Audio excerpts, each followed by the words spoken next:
Hello దోస్తుల్, welcome to my channel. ఒక్కసారి try చేసి చూద్దాం. అందరు ఎలా ఉన్నారండి? బాగున్నారా? నేను కూడా చాలా బాగున్నానండి. అయితే ఇవాళ రెసిపీలోకి వెళ్ళిపోదాము. ఇవాళ అయితే నేను మీకు చికెన్ కోఫ్తా కర్రీని ఎలా తయారు చేసుకోవాలో చూపించబోతున్నాను. చాలా యూనిక్ రెసిపీ అని అయితే చెప్తానండి. చాలా చాలా బాగుంటుందండి. అయితే ముందుగా ప్రాసెస్ ఏంటి, ఎలా తయారు చేసుకోవాలి అనేది అయితే చూసేద్దాము. చూడండి, ఇక్కడ 4 మీడియం సైజు ఉల్లిపాయలని ఇలా సన్నగా పొడవుగా కట్ చేసి రెడీగా పెట్టుకున్నాను. అలాగే 3 టమాటాలండి, అవి కూడా సన్నగా కట్ చేసుకొని పెట్టుకోవాలి. అలాగే 8 పచ్చిమిరపకాయలు అనమాట. ఇవన్నీ కూడా ఇలా కట్ చేసుకొని రెడీగా పెట్టుకోవాలి. అలాగే ఇక్కడ చూడండి, ఆకుకూరలు అనమాట.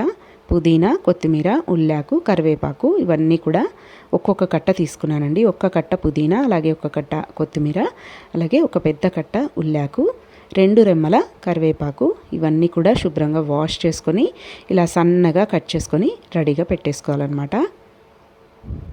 అలాగే ఇక్కడ నేనైతే బోన్లెస్ 1/2 kg చికెన్ అయితే తీసుకున్నానండి. ఈ రెసిపీకి బోన్లెస్ చికెనే తీసుకోవాలండి. 1/2 kg చికెన్ని ఇలా శుభ్రంగా 2-3 సార్లు వాష్ చేసుకొని ఇప్పుడు ఇందులోకి మసాలా పొళ్ళన్నీ యాడ్ చేసుకొని దీన్ని బాగా మ్యారినేట్ చేసి పక్కన పెట్టేసుకోవాలన్నమాట. చూడండి, 1 టీ స్పూన్ కారం, అలాగే 1 టీ స్పూన్ అల్లం వెల్లుల్లి పేస్ట్, 1 టీ స్పూన్ ధనియాల పొడి, అలాగే 1 teaspoon salt, 1/2 teaspoon పసుపు, అలాగే ఉప్పు కూడా వేసుకోవాలండి. రుచికి సరిపడినంత ఉప్పు కూడా వేసుకొని ఇలా అంతా కూడా కలుపుకుంటూ బాగా మ్యారినేట్ చేసి పక్కకు పెట్టేసేయాలి చికెన్ అయితే. ఇప్పుడు స్టవ్ మీద ఒక ప్యాన్ పెట్టేసుకొని అందులోకి 4 టేబుల్ స్పూన్ల వరకు ఆయిల్ అయితే యాడ్ చేసుకోవాలి. ఇప్పుడు ఇందులోకి కట్ చేసి పెట్టుకున్న ఆనియన్స్లో 1/2 ఆనియన్స్ అయితే ఇందులో వేసుకోవాలండి. ఆనియన్స్ ఇందులో వేసేసుకొని అందులోకి ఒక 3 పచ్చిమిరపకాయలు కూడా వేసుకొని ఇదంతా కూడా ఇలా కలుపుకుంటూ బాగా ఫ్రై చేసుకోవాలి.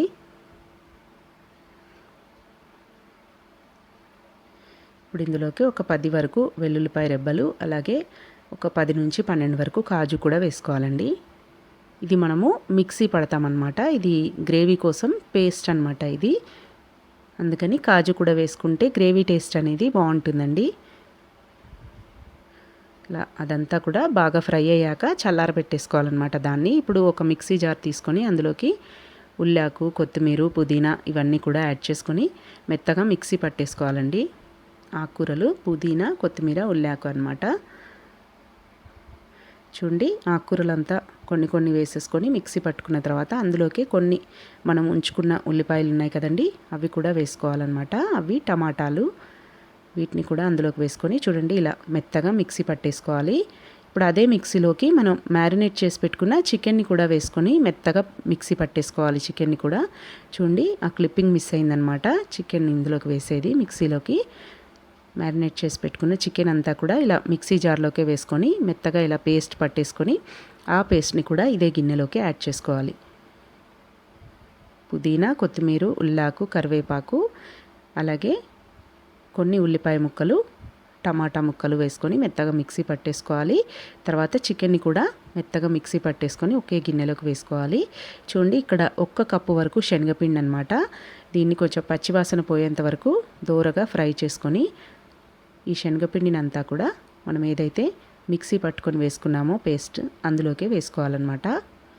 ఈ శనగపిండి బైండింగ్ కోసం అండి, మనకు బజ్జీలాగా ఈ చికెన్ బజ్జీలు అనమాట, ఆ బజ్జీలాగా రావడానికి శనగపిండిని వేస్తాము.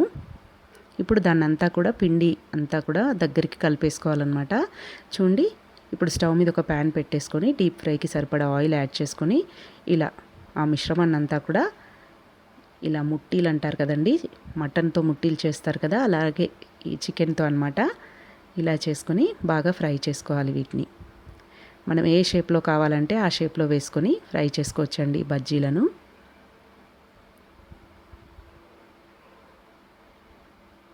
చూడండి, ఇలా అన్నీ ఎర్రగా ఫ్రై అయ్యేంత వరకు స్టవ్ని సిమ్లో పెట్టేసుకొని లో టు మీడియం ఫ్లేమ్లో పెట్టుకుంటూ వీటన్నిటిని కూడా ఇలా బాగా ఫ్రై చేసుకోవాలి.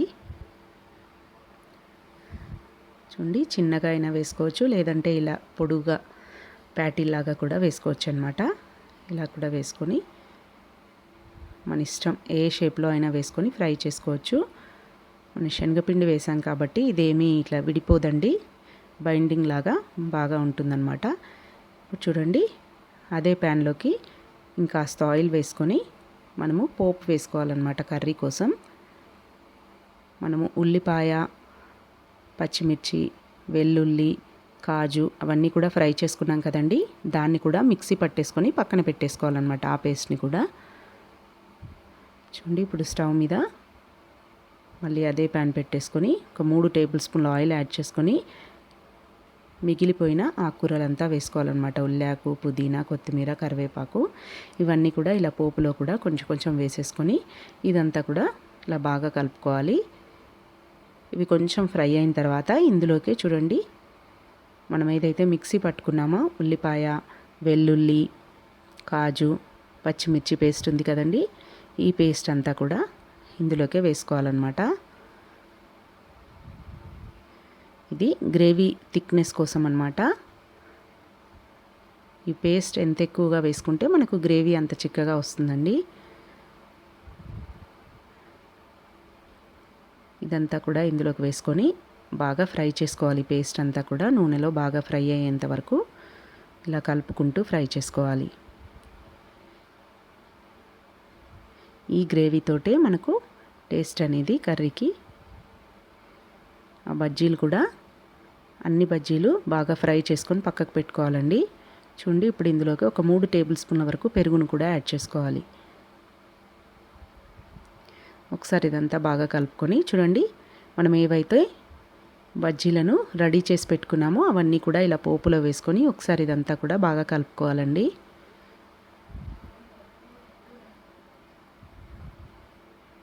చాలా చాలా టేస్టీగా ఉంటుందండి. బజ్జీలు అయితే వట్టివే తినేసేయచ్చు అనమాట, అంత టేస్టీగా ఉంటాయి.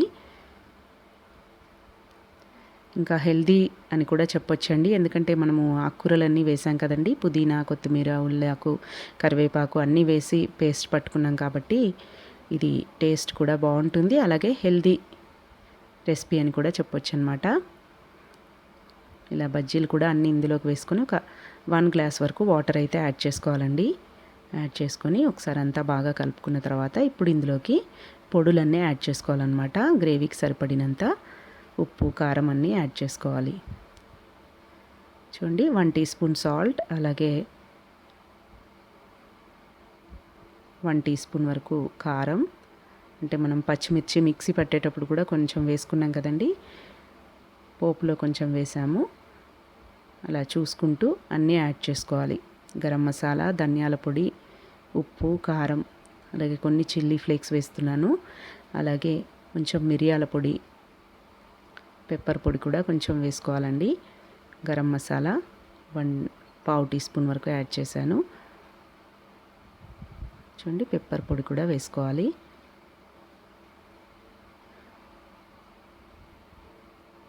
ఇలా అన్ని పొళ్ళు వేసుకొని ఒకసారి ఇదంతా బాగా కలిపేసుకోవాలి. మీ టేస్ట్కి సరిపడా ఉప్పు, కారాన్ని అడ్జస్ట్ చేసుకోవచ్చండి. ఇలా ఒకసారి అంతా బాగా కలుపుకుంటూ, గ్రేవీ కూడా ఎక్కువగా కావాలి అనుకునే వాళ్ళు నీళ్ళు ఇంకాస్త ఎక్కువ యాడ్ చేసుకోవచ్చు. నేనైతే కాస్త దగ్గరికి చేస్తున్నాను అనమాట కర్రీ, అందుకని నీళ్ళు ఎక్కువగా యాడ్ చేయలేదు. ఆల్రెడీ మనకు ఈ బజ్జీలు అనేవి అన్నీ ఉడికిపోయి ఉంటాయి కదండి, పెద్దగా ఉడకాల్సిన అవసరం ఏమీ లేదు. ఒకసారి ఇలా బాగా కలుపుకొని మూత పెట్టేసుకొని ఒక 5 మినిట్స్ పాటు మగ్గించుకోవాలన్నమాట. కసూరి మేతి కూడా యాడ్ చేసుకోవాలండి, టేస్ట్ ఫ్లేవర్ చాలా బాగుంటుంది.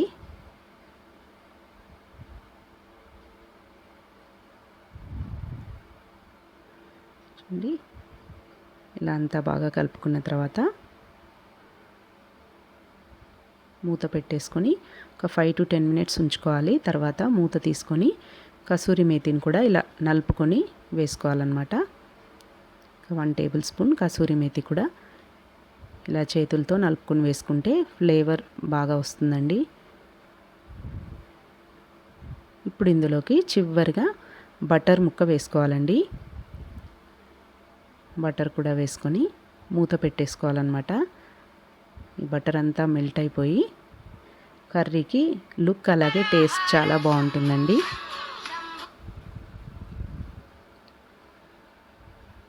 చూడండి, ఇలా బటర్ కూడా వేసుకొని ఒకసారి ఇదంతా బాగా కలిపేసుకోవాలి.